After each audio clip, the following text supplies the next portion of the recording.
The Rio Arriba Housing Authority, Ojo Caliente low-income housing units. Tenants Association. Mold or mildew?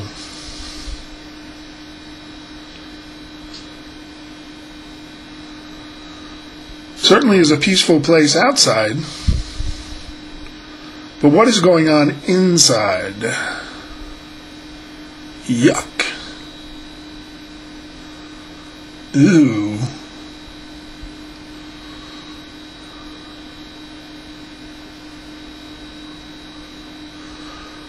From the complaint board,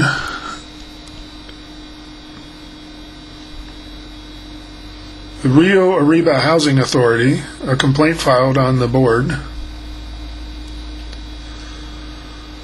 Unsafe living and housing. Reported when? Yesterday? No, November 16th, 2007, almost 2 years ago. You, Victor? I'm Victor. Hey, Victor. Nice to meet you. I like your sunglasses, man. Thanks. What do you see? Well, we've gone to extreme measures to get rid of the visible mold. So what is visible now is not that much. Hello. But I can show you what we have. We also have a dehumidifier.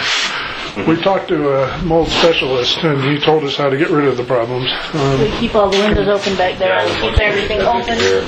They need organic matter to grow, and they need moisture. So we stopped. The main problem is coming from here. One of the main problems is the washer, and the line there is backed up, or it is just clogged, or the septic is full, I don't know what, but the exiting of the washer water is too intense for the line to be able to accept it, so it overflows and comes all over the floor. So you see the plug out. We've stopped using the washer because we don't want any more moisture. So that has solved a lot of the problems. The dehumidifier is here for a purpose because the major portion of the problem is here. The windows are constantly being Wiped down. well, they're being sprayed. We can't tolerate bleach, so we use a vinegar solution, and we spray all the windows 3 times a week. You see all this moisture here? I mean, that mold just loves that. There's just condensation in between the windows. Yeah, but it's coming from somewhere. Where's the condensation? Well, the condensation means the seal broke on the window, and there's getting moisture in between, but that's just condensation. Okay. The other houses that we've seen, and our house was similar, is there was mold just caked in these crevices all the way around the window and on the ledges here. We scrub them off, and we, again, 3 times a week are hitting them with vinegar, and that keeps the visible mold from reappearing. One of the visible problems is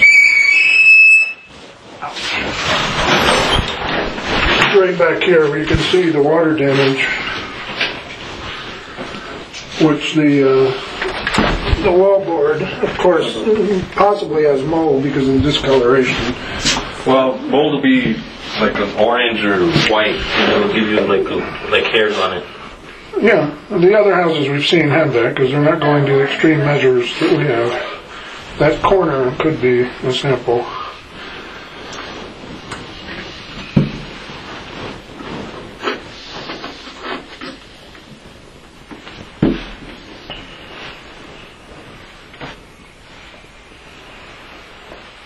Let's just paint it enough.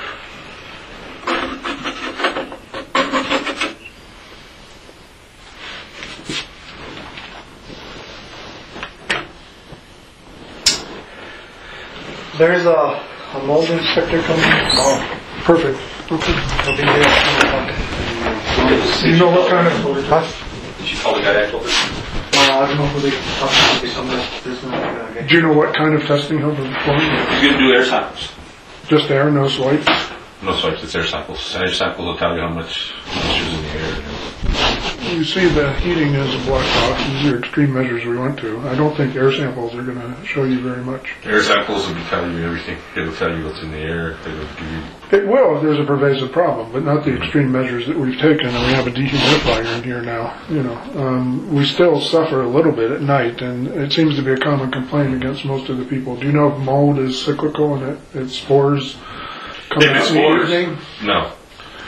No? Do you know any environmental illness that is associated more at night than... If it's toxic mold, you'll feel your lungs will congest and stuff. Yeah. But other than that, there's no major stuff. Okay. When I see here, I don't see anything that's toxic. But the air sample's going to tell you everything. That's the precaution that you take. Well, we're certainly not objecting to it, but I think we've sufficiently, because we've been forced to stay in here, because I don't think we've gotten adequate help to get out of here. So when the problem was most severe was when we were going to the emergency room and going to the doctor every other week. What were the symptoms that you had? Symptoms were a throat that almost was swollen shut, blood in the nose, and when you blow your nose, the swollen glands. Yep. My eye was almost completely shut. Sinus headaches, dizziness. You get fluid. I get She fluid had vertigo in this so ear. bad that I don't know why she this couldn't one get only. up off the bed. That sounds more like allergies because I went through that too. But mold. I don't have allergies. Mold won't give you liquid in your ears or anything. Well, it's inflammation. The doctor said it's environmental. Something in my environment changed, and I swell up and get my nose was all like was swollen so close. She said she was surprised I could breathe. But yeah, You know. we have doctors confirming that it's Inflammation all in I think the we'll leave that to the experts. yeah. Yeah, the guy that does the mold, that's your first precautionary for anything kind of mold. But I think since we closed up, the heating is probably a lot better. Have my own environmental expert come in. Well, So I'm happy to have you guys bring your guy in. But what? All the expert does, I think he sticks a needle in. He doesn't actually have to do it. Well, we want samples From the inside of the wall, testing, but I don't. You don't have to remove it. not just air testing, because we've managed to take care of the air testing here. So, But I think your air testing next door will tell you the whole story. Okay. Okay. yeah, and I'd like to accompany you next door. Okay.